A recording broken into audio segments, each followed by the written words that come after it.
women gladiators were considered a legend for many years. Nevertheless, decades of research have finally confirmed their existence and role in the ancient Roman culture of gladiatorial fighting. Female gladiators were often called Amazons. The Romans loved the battles of women gladiators in the arena of the Colosseum. They were considered a likeness of the legendary Amazons from the East. The ancient reliefs depict female gladiators dressed and equipped as male gladiators, but there are still some significant differences between them. First of all, female gladiators did not wear helmets and tunics. Instead of tunic they wore a loincloth. They also used a sword called gladius, a shield, wore protective devices on their hands and feet. Some male gladiators also did not use a helmet, but the women had another reason not to use it. They wanted to show their hairstyles, that is, their gender. Women gladiators appeared in Rome during a period of decline and luxury. According to the records of Dion Cassa, Petronia and Juvenal, women's fights were very popular but rare, as there were few female gladiators. They were also used as sexual objects for the Roman elite. The battles of female gladiators were part of the life of the top of society. Sometimes they were invited to private homes to entertain guests. The main difference between male and female gladiators is that women were not slaves. Perhaps in later periods female slaves fought in the arenas, but the first gladiators were free women, usually wealthy Romans who loved to fight and saw battles as a form of entertainment, sport, or wanted to play a special role in society. According to Tacitus, a historian lived between 56 and 120, noblemen did not go to the fights of women gladiators, who were extremely popular. Nevertheless, he mentioned that once the senators disgraced themselves, watching the women's fight in the amphitheater. Women did not fight to earn money, because they were already rich. They sought attention, excitement and fame. To participate in the competition, they had to get special permission from the person who organized the fights.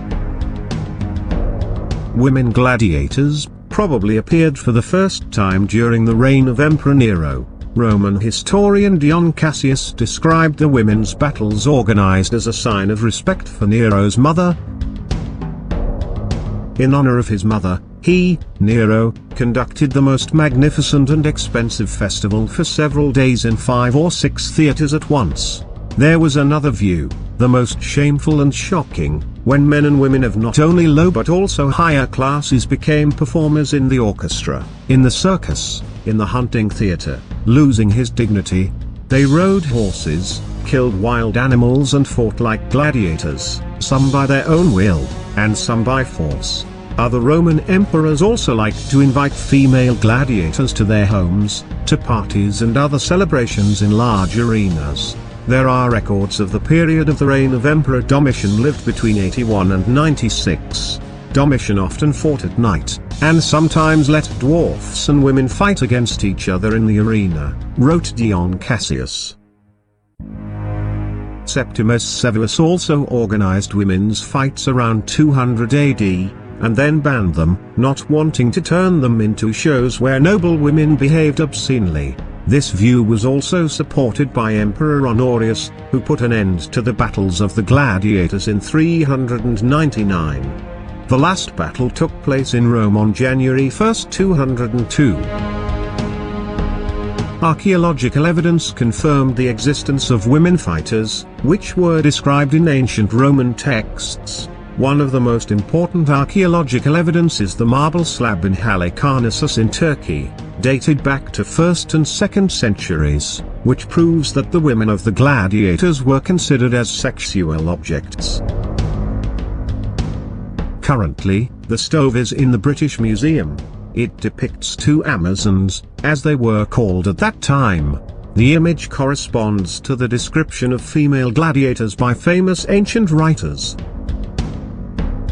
In 2001, in Southwark, London, found the skeleton of a Roman woman identified as a female gladiator. She was buried as an outcast, outside the main cemetery. In the grave was a potter's lamp with the image of a fallen gladiator and a bowl of burned pine cones planted around the London amphitheatre. However, some researchers are still not sure whether this woman was a gladiator or a gladiator's wife. July 2, 2010 in Crenhill, Herefordshire, England, archaeologists have discovered the remains of other women who could be gladiators. The burial contained a wooden trunk, bounded by 3 iron strips and clogged with iron nails. The pelvis and skull bones were of the usual size, but the bones of the legs and arms were large. That is, these women had strong developed muscles. Over time, archaeologists can discover more evidence of the existence of women of the gladiators, then they will leave the sphere of legends and become a real part of Roman history.